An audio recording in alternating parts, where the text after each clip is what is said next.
I started very young. I do not do anything else but designing glasses. Then they try to copy, but sometimes they don't get the soul. The tech eyewear must also obey the rules of traditional eyewear. A lot of viewers know our glasses because of its AI or HUD or all the software functions. But today we wanted to talk a little bit more about the other perspective. So before smart glasses even existed, there are regular glasses. For decades, we have been spending time researching what makes a good pair of regular prescription glasses or plano glasses. And today we have invited Mr. Philipp Haffmans, Even Reality's principal eyewear designer. And today we're going to be talking all about the glasses themselves. Hi, David. I understand that you have spent most of your life designing eyewear. So what first drew you into this industry of eyewear? I began my studies in 1992 in Berlin at the Academy of Fine Arts. It was the first time that I got in touch with the industry. Mm-hmm. And I started to think about, that's an interesting product because it's in between, let's say, jewelry, you wear it in your face, it's small. Mm-hmm.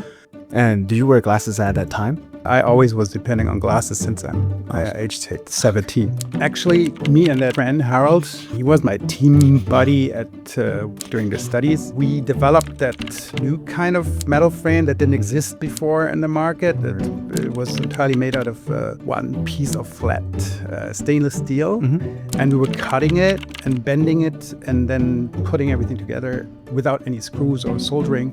I'm very proud of that.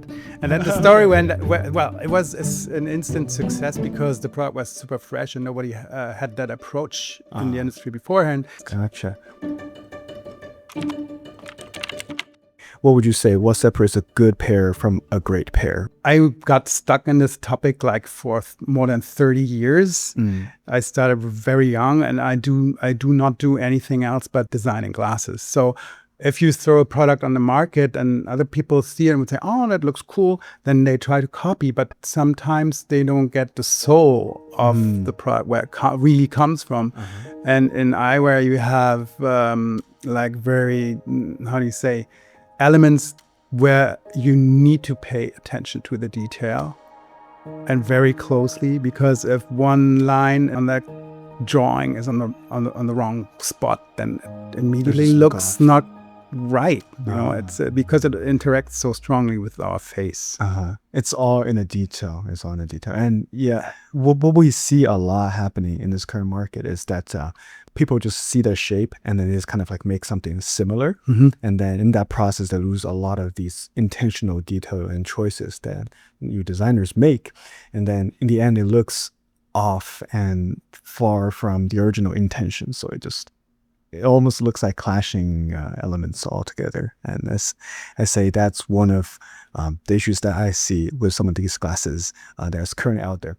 But I'm curious, kind of adding on to that topic, throughout your years of designing, what's that one thing that you always chase after? What's the substance that you always go after? I lately thought about this question myself, and I found the answer, I don't know, like a couple of years ago, like let's say even 2. I think it's really about a good cut and a good shape. You can just compare it to a man or that is wearing a nicely tailored suit. So where you see that every seam and everything is at the right position.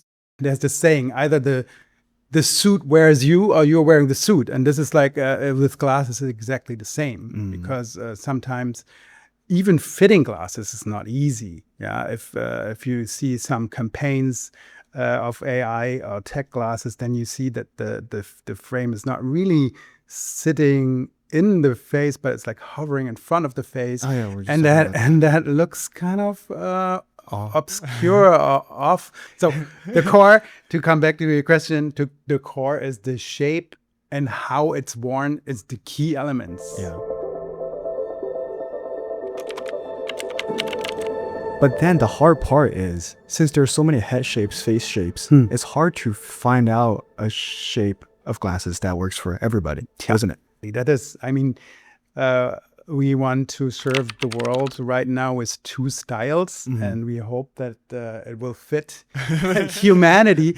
And I think, yes, that is not an easy task. Like what we put in our faces, people will judge you. People will look at you. There's people who do not care at all. But this specific shape, which is called the Panto shape, always is a sign of wisdom, knowledge, superiority, and shows that you are a person that knows something. Will and Dan both were wearing this Panto shape personally. Oh, really? They liked this shape, especially. Actually, the prototype when I came to China was already more or less finished. I touched a little bit here and there to make it like look more natural, and Gotcha. and then it was done. They kind of knew where they want, like what they wanted already. They had a very clear vision what they wanted, and I think what they did is exactly the right move, because it was the first time in the short history of tech eyewear that people like Dan and Will are coming from another perspective. They see the tech eyewear must also obey the rules of traditional eyewear, and tech is not tech for itself.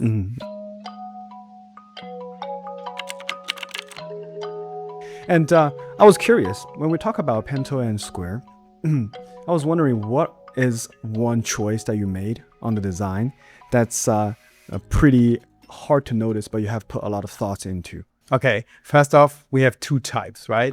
So we have the Panto, which is basically round, and we have the Square, which is basically square. So what is like, we call it the line weight. So how heavy is the frame? How can it combine with the technology that we want to hide?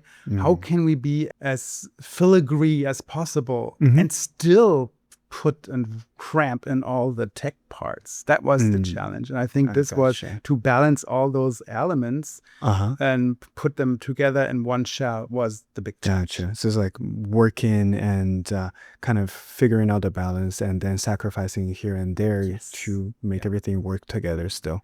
I think, Yes, I learned a lot of tricks also by Dan. Is a very experienced product designer. Yes. And he showed me some tricks that I haven't thought of. And I said, wow, it's really a nice trick to trick your eye and to let things appear smaller than they are. And that was really fascinating. Well, I guess we have talked a lot about the glasses already, and I want to move to a little bit more abstract level. Okay, cool. What excites you the most about the next decade of eyewear?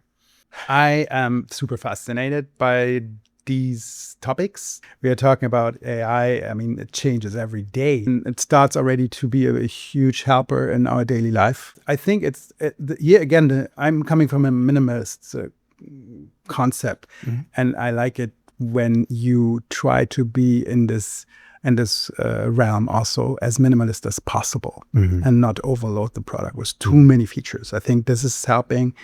And then I think the most exciting step is when the brain connectivity is hitting in. I think this is going to come because you have touch points to your head. And I think sooner or later there will be more that we can do with this kind of... Maybe G345. It starts tapping into your brain. I wish. What role do you think should technology play in everyday life? The big advantage or the big success of this company is that they're not featuring the product is not featuring a camera.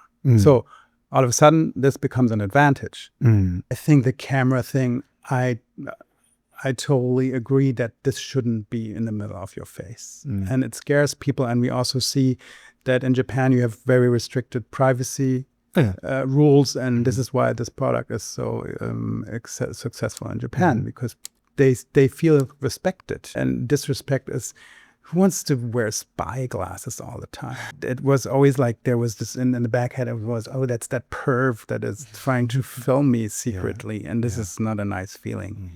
And that is why maybe you or even reality set a benchmark, and they're going to rudder back and maybe take it off from their product and say, oh, yeah, maybe it's better not to be the see it all. Also, different parts or different companies, they build their products for different type of people.